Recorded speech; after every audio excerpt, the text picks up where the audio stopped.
Hello student, I am Kirti Sagar from GPS आबाद।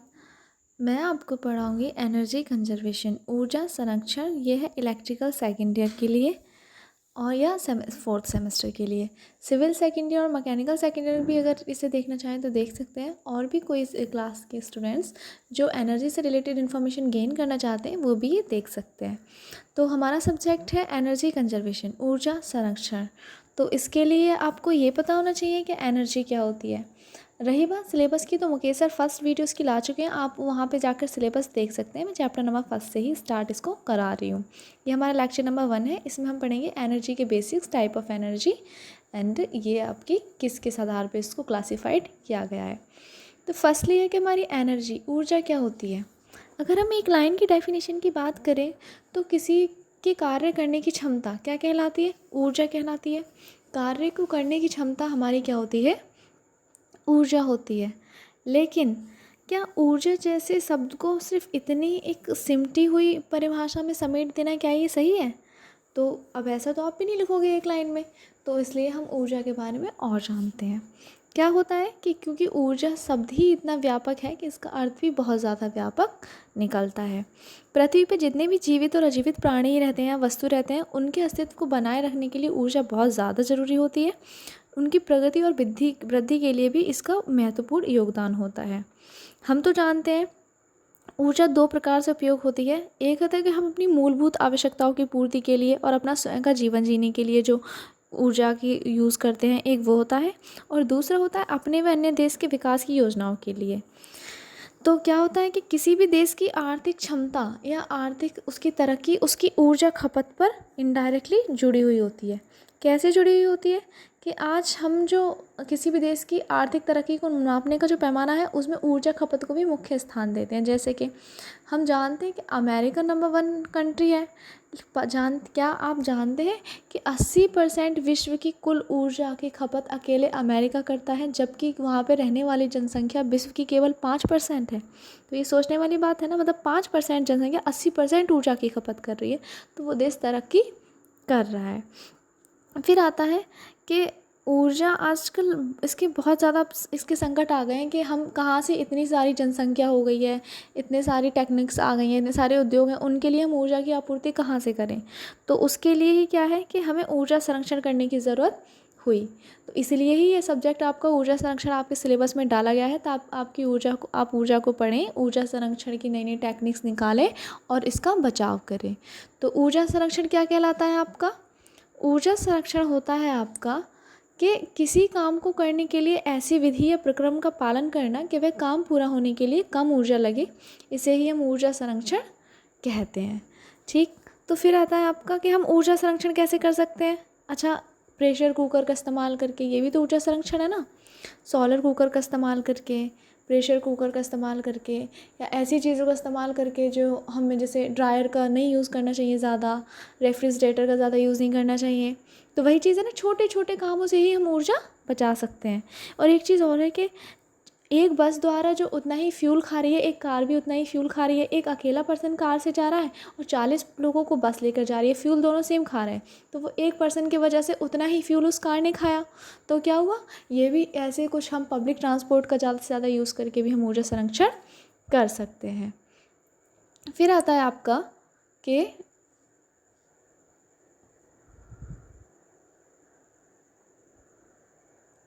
फिर जो आपका टर्म आता है कि हम इसके लिए हम क्या करें कि टाइप ऑफ एनर्जी। एनर्जी आपको पता है ऊर्जा का मात्रा क्या होता है? जूल होता है, और क्या होता है?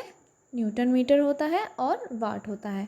तो टाइप ऑफ एनर्जी, ऊर्जा कितने प्रकार की होती है, किसके कैसे क्लासिफाइड हमने किया है इसको।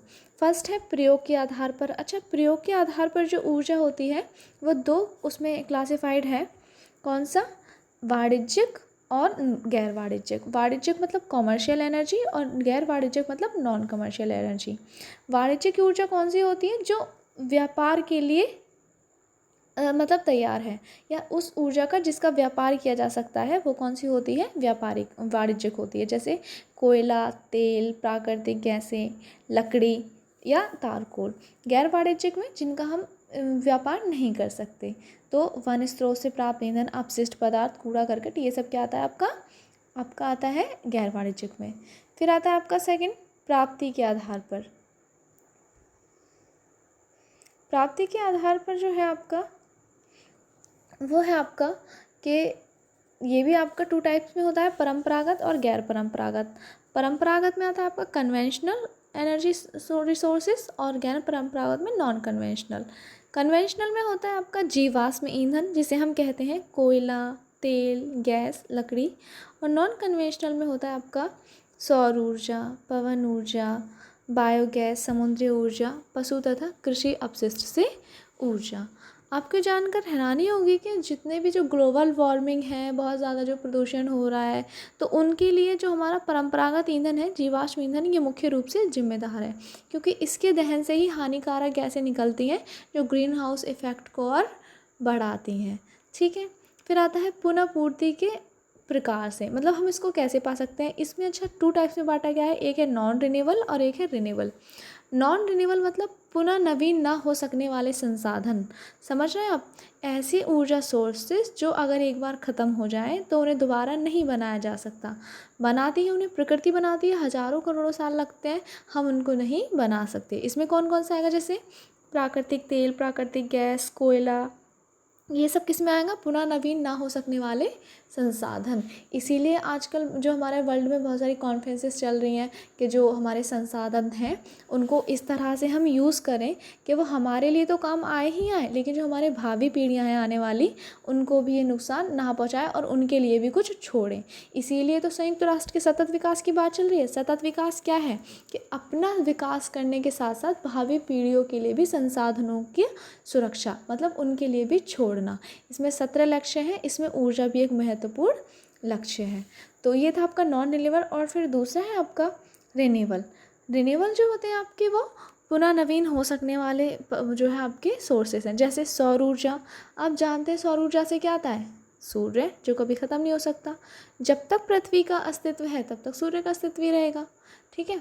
पृथ्वी का अस्तित्व सूर्य से है, अगर सूर्य ना हो तो पृथ्वी नहीं रहेगी। आप कल्पना कर सकते हैं बिना सूर्य के पृथ्वी कुछ भी नहीं बचेगा, कोई पारितंत्र नहीं, कोई जीवन नहीं, ऐसा। फिर आता है आपका विद्युत ऊर्जा, जल ऊर्जा। जल ऊर्जा आप जानते हैं, क्योंकि जल जो है वो एक चक्रीय पदार्थ है, मतलब चक्र में चलता है, ये कभी ख़त्म नहीं हो सकता। जो लेकिन हम आजकल सुनते हैं कि पानी की कमी, पानी की कमी। तो पानी की कमी से तात्पर्य यह है कि पीने वाले पानी की कमी हो रही है, फ्रेश वाटर में कमी आ रही है। पीने के लिए पानी नहीं है हमारे पास, स्वच्छ पानी नहीं है, लेकिन हमारे पास पानी बहुत है। सागरीय ऊर्जा की बात होती है तो समुद्र से जो ऊर्जा बनती है, चाहे वो ज्वार के द्वारा लहरें हो, आप जानते हैं ना ज्वार, ऊंची ऊंची लहरें जो बहुत वेलोसिटी के साथ आती हैं, अब उनमें वेग है तो उनमें ऊर्जा भी होगी, तो वो आपकी कहलाती हैं सागरीय ऊर्जा। और इसमें ही आपका आता है लहरीय ऊर्जा। पवन ऊर्जा आप जानते हैं। अच्छा, पवन ऊर्जा के लिए ये मैंने लिखा है wind speed 5 kilometre per hour. ये बहुत नॉर्मल है, इससे बहुत ज़्यादा होनी चाहिए, कम से कम 10 किलोमीटर पर आवर से ज़्यादा होनी चाहिए आपकी वाइंड स्पीड, तब आपका क्या होगा? पवन ऊर्जा वर्क करती है वहाँ पे। लकड़ी, अच्छा सब लोग कहते हैं लकड़ी को क्या रिन्यूएबल में डालना सही है, तो मैं इसमें एग्री करती हूँ कि सही है। क्यों? क्योंकि लकड़ी को हम पहले दोबारा जो है पैदा कर सकते हैं। कैसे कर सकते हैं? वन लगाकर। तो आप भी वनारोपण कीजिए और ऊर्जा संसाधन बनाइए। फिर आता है आपका प्राइमरी एंड सेकेंडरी। अच्छा, ये इस बेसिस पे बांटे हैं कि कुछ जो एनर्जी रिसोर्सेज होते हैं वो जैसे आते हैं प्रकृति से वैसे ही यूज़ हो जाते हैं, और दूसरे हम उन्हें फॉर्म में चेंज करना पड़ता है। तो उसमें इस आधार पर बांटा है प्राइमरी एंड सेकेंडरी। प्राइमरी क्या है आपका? कोयला, क्योंकि जैसा निकलेगा वैसे यूज़ कर सकते हैं। तेल एवं गैस, सौर ऊर्जा, पवन ऊर्जा, लकड़ी, जो भी आपको लगे आप यूज़ कर सकते हैं, आप वो इसमें रख सकते हैं।